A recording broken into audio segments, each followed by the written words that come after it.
Frustrated with the ace32 library DLL pop-up blocking Adobe? I'm Sophie Chen, a Windows support engineer, and I'll walk you through the diagnostic repair to get things running smoothly again. Before we start the ace32 library configuration, consider using the diagnostic resource below to maintain a clean system state. This is the ace32 library, the 32-bit implementation of the Adobe Common Engine, AC.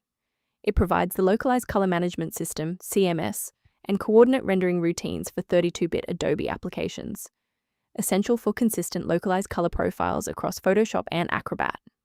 Since we've identified what's missing, let's try the official recovery method. Application-level DLL errors like this are usually resolved by reinstalling the affected software. Reinstall the latest official version of Adobe to replace ace32 library. If the error persists despite the new library files, we must verify if a simple synchronization conflict is preventing the file from loading. A full system restart clears the temporary memory cache and allows Windows to attempt a fresh initialization of all required libraries, including ace32 library. Before you reboot, make sure to bookmark this video or click the like button so you can easily find your way back to the next step once your PC is back up and running. If you're still stuck after the reboot, stay with me. We're going to try a more targeted approach now. You can pause the video whenever you need to follow along. Because the initial reinstall failed, you must verify the structural integrity of your software, and you should run the repair option within the Application Setup menu.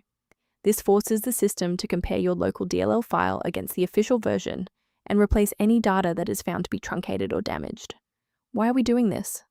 Well, files inside application directories can become corrupted during a failed update, and integrity checks are designed to specifically target and fix these silent file errors.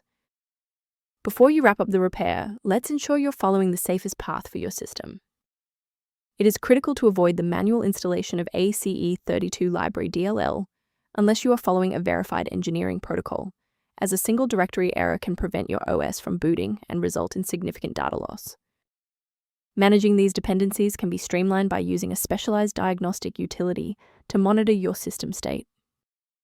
For structured configuration management, the optimization software referenced below includes ace32 library-related documentation. If your workstation is back online and ace32 library is running smoothly, please consider subscribing. It's the best way to support our mission of providing safe, reliable solutions.